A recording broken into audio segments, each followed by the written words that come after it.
The costs involved in getting URSB, UNBS registering here and there, those costs some of us cannot manage. Of course, we will be coming together as a group. Yes, a group can work, but a group where you go to ask for money to do the legal requirements first before at least showing them there will be a profit is very hard for us. So what we are just requesting is that the ministry at least can give us a grace period, let it be like a grace period, so that we move on. Instead of what? Of coming directly, since we have already injected the money for the machines, injected the money for the laborers, injected the money for the packaging, invested the money for labeling.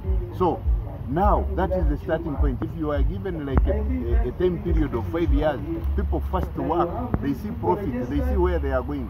If there are challenges that are coming up as a result of the formation of these MSMEs, government will, through its multi-sectoral approach, tackle each one of them according to each MDA's mandate.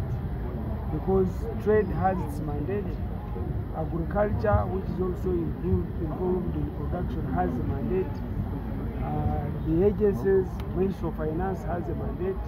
So it's a question of first picking the problem and then have a sectoral approach towards solving them.